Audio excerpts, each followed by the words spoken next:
Dans la trilogie de Grenade, Radwa Ashur nous plonge au cœur d'un des moments les plus sombres et les plus poignants de l'histoire humaine, la chute d'Al-Andalus. À travers les rues étroites de Grenade, dernier bastion musulman d'Espagne, l'auteure égyptienne redonne vie à un monde sur le point de disparaître, un monde où la culture, la foi et la mémoire se battent contre l'effacement. Ce récit, à la fois intime et historique, suit les destins entrelacés d'une famille de relieurs, celle d'Abou Ja'far, dont la maison devient le refuge de la mémoire et du savoir, dans un temps d'oppression et de perte. Après la chute de la ville en 1492, la vie change à jamais. La liberté se réduit, la langue arabe devient interdite, les livres sont brûlés, et la dignité humaine vacille. Pourtant, au milieu des cendres, certains refusent d'oublier. Radwa Ashur, avec une plume vibrante et poétique, fait résonner les voix de ceux qu'on a voulu faire taire, les morisques, déchirés entre leur identité et leur survie. Son œuvre n'est pas seulement un hommage à un passé perdu, mais un cri d'espoir, un acte de résistance contre l'amnésie collective. La trilogie de Grenade n'est pas un simple roman historique, c'est une ode à la mémoire, à la culture et à la force inépuisable de l'esprit humain. Elle nous rappelle que tant qu'une voix reconte, rien n'est jamais vraiment perdu.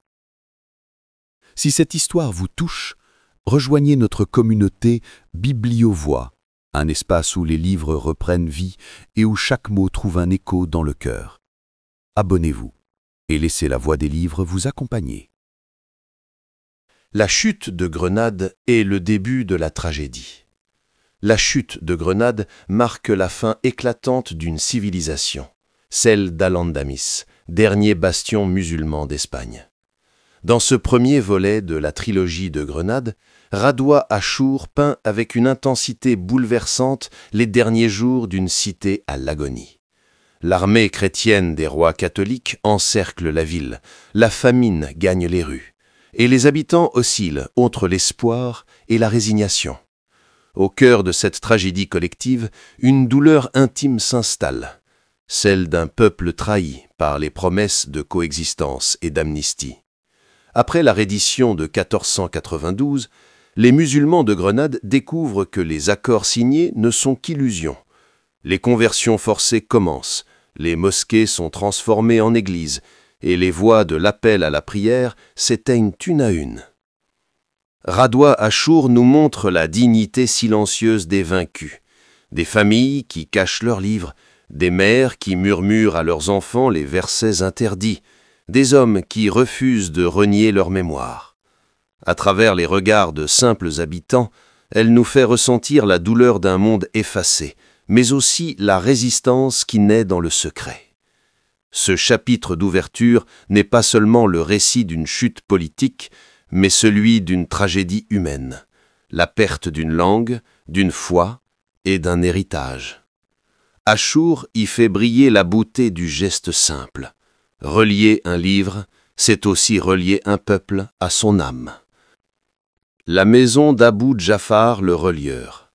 Dans la maison d'Abou Ja'far le relieur, Radwa Ashur resserre le récit autour d'un foyer devenu symbole de résistance culturelle et spirituelle. Abou Ja'far, maître relieur respecté, vit au cœur de Grenade avec sa famille, dans une maison emplie de livres, de manuscrits et de parfums d'encre. Après la chute de la ville, sa demeure devient un sanctuaire de la mémoire, un lieu où l'on tente de préserver ce que le monde extérieur cherche à effacer. La vie quotidienne de la famille reflète la tension d'une société en pleine mutation, la peur constante des inquisiteurs, la disparition progressive de la langue arabe, les conversions forcées, les livres brûlés sur les places publiques. Malgré tout, Abou Ja'far et les siens refusent de céder. Chaque livre restauré, chaque mot copié en secret devient un acte de résistance. Radwa Ashur nous montre dans une atmosphère de silence et de courage, le relieur, vieil homme digne et serein, représente la sagesse d'un peuple condamné à l'oubli, mais décidé à survivre dans la mémoire.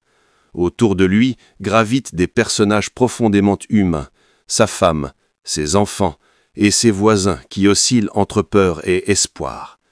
La maison d'Abou Jafar incarne plus qu'un simple lieu physique.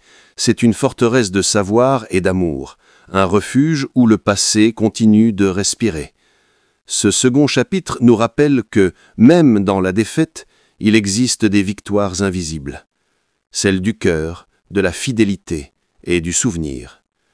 Achour y fait briller la beauté du geste simple. Relier un livre, c'est aussi relier un peuple à son âme. La vie après la chute explore les années sombres qui suivent la reddition de Grenade lorsque l'espoir cède la place à la survie. Radwa Achour y dépeint une société déchirée, où les anciens habitants musulmans de la ville deviennent des nouveaux chrétiens, contraints d'abandonner leur langue, leur foi et leurs coutumes pour échapper à la persécution. Mais derrière cette apparente soumission, une résistance silencieuse s'organise. Les personnages vivent en peur constante des dénonciations et des inquisitions. Les prières se murmurent dans le secret des foyers, les manuscrits se cachent dans les murs, et les mères apprennent à leurs enfants, en chuchotant, les mots interdits de leur langue maternelle. Radwa Achour donne à cette époque une dimension profondément humaine, celle d'un combat pour préserver la dignité et la mémoire. Les enfants d'Abou Jafar, désormais adultes, tentent de trouver leur place dans un monde où la trahison et la douleur se mêlent. Certains choisissent l'exil, d'autres résistent par la transmission. À travers eux, l'auteur montre la lente transformation d'un peuple réduit au silence, mais jamais effacé. La vie après la chute n'est pas seulement une survie physique, c'est une lutte intérieure, une bataille contre l'oubli. Chaque geste, chaque mot prononcé dans l'ombre devient un acte de foi et de courage. Achour transforme la souffrance en une lumière fragile mais persistante, rappelant que, même sous la cendre, la flamme de la mémoire continue de brûler. Hassan, la femme qui porte la mémoire.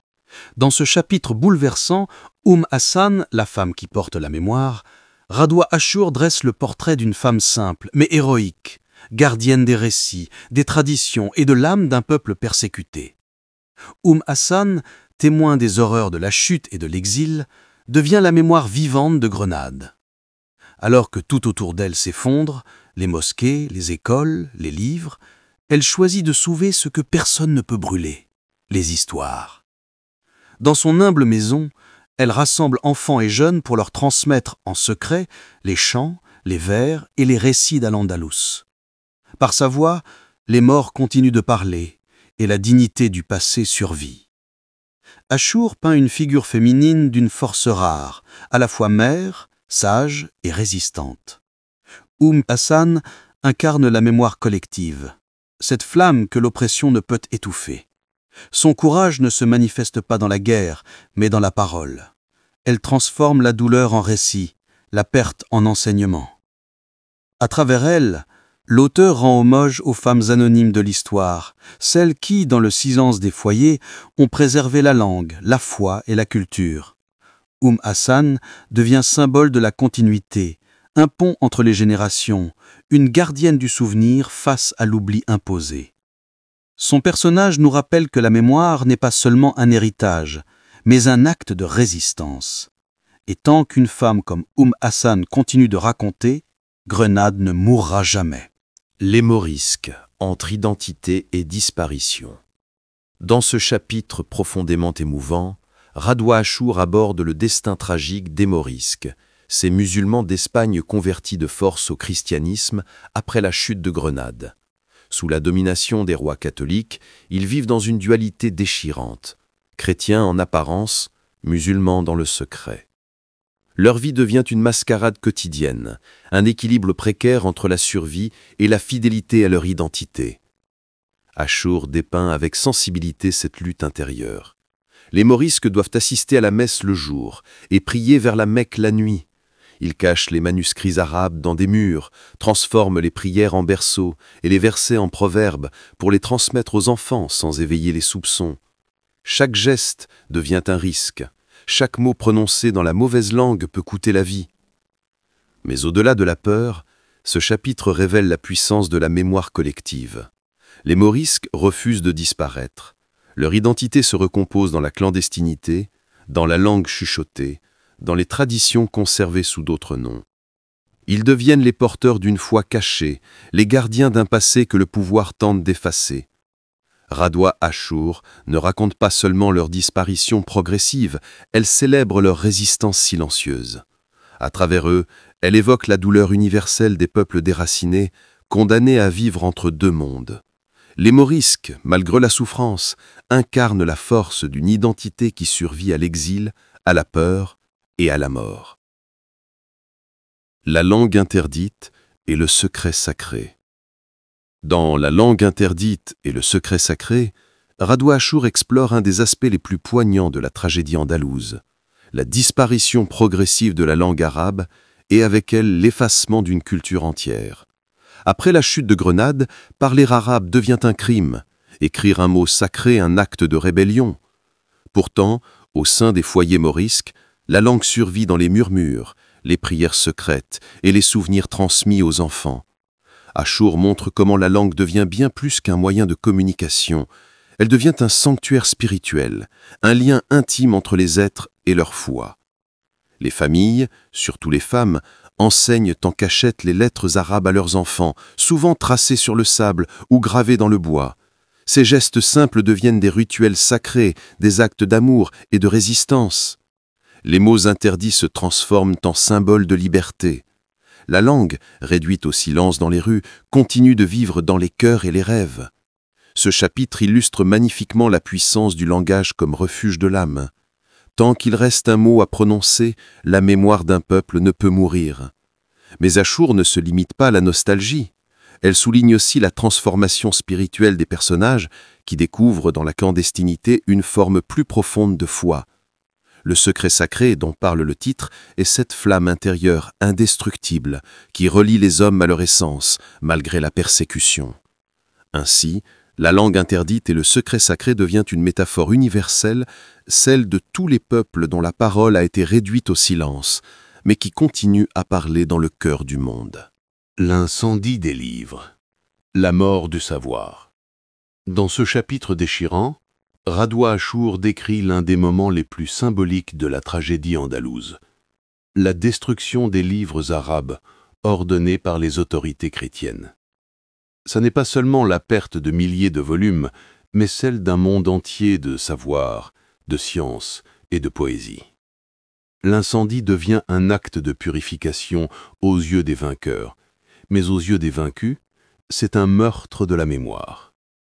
La scène se déroule sur la grande place de Grenade, où des charrettes remplies de manuscrits sont déversées sous les yeux des habitants impuissants. Les flammes s'élèvent, emportant avec elles les siècles de savoir accumulés par Al-Andalus. Les œuvres d'astronomie, de médecine, de philosophie et de littérature. Les relieurs, les calligraphes et les érudits, témoins de cette barbarie, ressentent la disparition de chaque livre comme la mort d'un être cher. Abou Jafar, le relieur, assiste à cette tragédie avec le cœur brisé. Pour lui, ces livres sont plus que des objets. Ils sont la trace vivante de l'esprit humain, le lien entre les générations. Radwa Ashur transforme cette scène en une allégorie universelle sur la fragilité du savoir et sur le pouvoir destructeur de l'intolérance. Mais au cœur des flammes naît aussi une résistance. Certains habitants risquent leur vie pour sauver quelques pages, quelques fragments. Car détruire les livres ne suffit pas à tuer la pensée. Ce chapitre bouleversant rappelle que le savoir est une lumière que le feu ne peut entièrement consumer, et qu'aussi longtemps qu'il reste une mémoire, l'esprit d'Al-Andalus continue de vivre. Le Grand Exil marque l'un des points culminants de la trilogie de Grenade. Radwa Ashur y raconte le destin des Morisques après leur expulsion définitive d'Espagne, en 1609. C'est l'histoire d'un peuple arraché à sa terre, condamné à l'errance et à la nostalgie. Les routes d'exil se remplissent d'hommes, de femmes et d'enfants contraints de quitter leur foyer, leur champ, leur tombe, tout ce qui faisait leur vie. L'auteur décrit avec une intensité poignante le départ des familles, les pleurs, Les visages tournés une dernière fois vers les montagnes de Grenade. Les bateaux surchargés quittent les côtes andalouses vers l'inconnu du Maghreb. Beaucoup périssent en chemin. D'autres sont dispersés dans des pays étrangers où ils ne sont plus ni pleinement arabes, ni tout à fait espagnols. Achour met en lumière le drame de l'identité perdue. Les exilés portent en eux la langue, les chansons et les souvenirs d'une patrie qu'ils ne reverront jamais. Ce déracinement devient une blessure héréditaire, transmise de génération en génération. L'exil n'est plus seulement géographique, mais spirituel, un état d'âme permanent. Pourtant, dans cette douleur, persiste une lueur, celle de la mémoire. Les exilés continuent de raconter Grenade à leurs enfants, de rêver ses jardins et ses rivières. La ville survit dans leurs récits, dans leurs prières et dans leur nostalgie. Avec le grand exil, Radwa Achour offre une méditation universelle sur la perte, la survie et la dignité. Elle rappelle que, même loin de leur terre, les peuples dépossédés portent en eux une patrie intérieure, celle du souvenir et de la parole.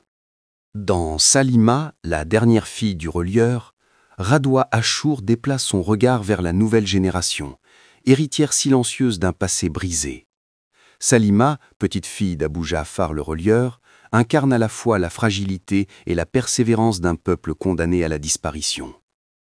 Née après la chute de Grenade, elle n'a pas connu la gloire d'Al-Andalus, mais elle en porte la mémoire dans le sang, transmise par les récits de sa famille. Orpheline de père et de patrie, Salima grandit dans un monde hostile, où il est dangereux d'être différente. La langue arabe est interdite, les traditions effacées, et l'Inquisition veille. Pourtant, dans le secret de la maison, elle apprend à lire, à écrire et à relier les rares livres sauvés de la destruction. Comme son grand-père, elle comprend que chaque mot préservé est une victoire contre l'oubli.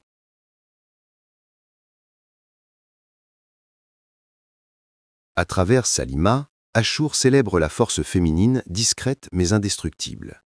Là où les hommes ont été brisés par la guerre et l'exil, les femmes deviennent les gardiennes de la continuité.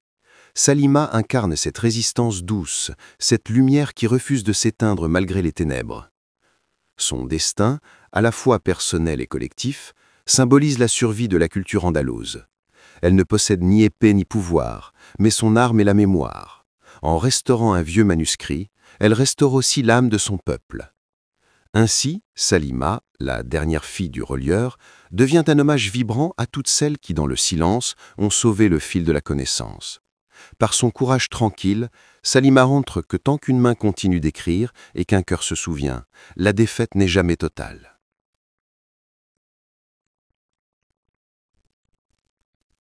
La mémoire qui ne meurt jamais est l'un des chapitres les plus poignants de la trilogie de Grenade.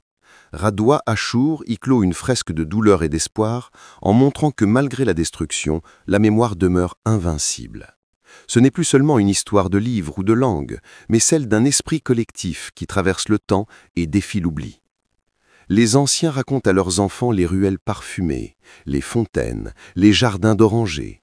À travers ces récits, Grenade renaît sans cesse. Achour transforme la mémoire en une entité vivante, une présence spirituelle qui relie les générations. Elle montre que la mémoire n'est pas un bardeau, mais une flamme, une lumière que l'on se transmet pour ne pas sombrer dans le néant. Dans ce chapitre, la voix narrative devient presque mythique. Elle parle au nom de tous ceux qu'on a voulu effacer. Les morts ne disparaissent pas tant que l'on se souvient d'eux. La mémoire devient alors une forme de victoire, un acte de résistance plus fort que le temps. Radwa Achour nous rappelle que les civilisations peuvent être détruites, mais pas les âmes qui les ont portées. Tant que quelqu'un prononce le nom de Grenade, elle vit encore, dans la parole, dans l'amour, dans le rêve.